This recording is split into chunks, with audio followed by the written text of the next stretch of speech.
Welcome to our daily meditation.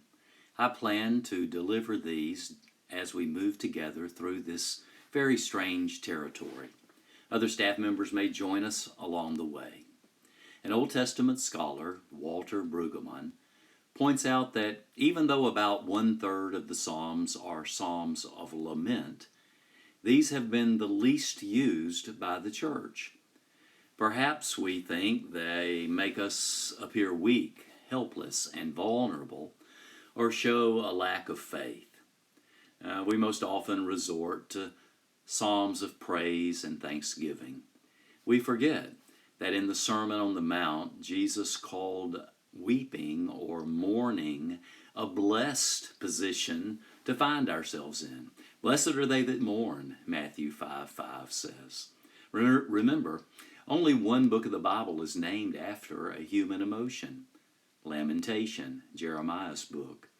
Some 50 psalms can be called prayers of lament, and I hope that you might find the text of Psalm 22 a way to voice your own complaints or requests, even trust in God, who is always waiting to hear from us.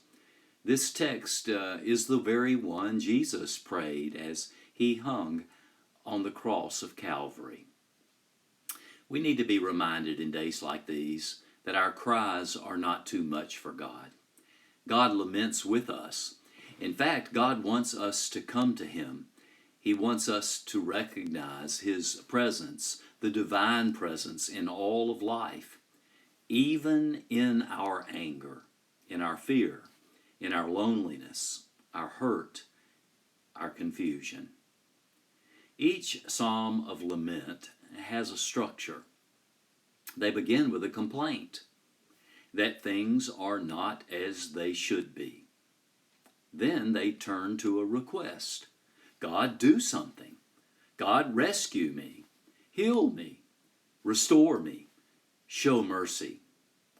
But laments always end with an expression of trust.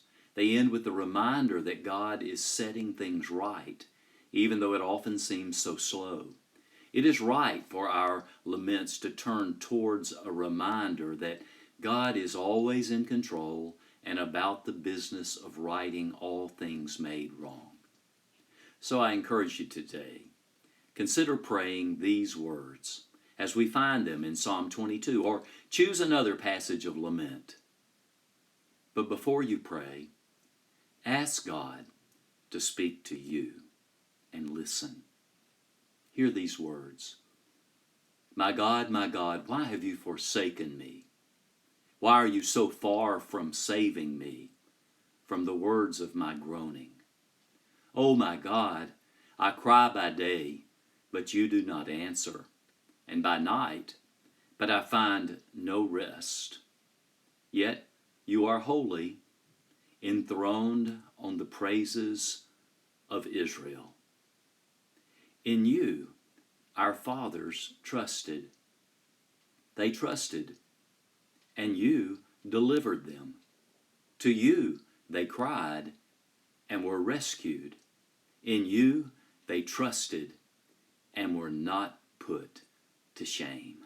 That's Psalm 22, verses 1 through 5. May God's grace be evident to you today in all that you see, feel, and do. Stay safe, stay well, and stay connected to one another in ways that you are able.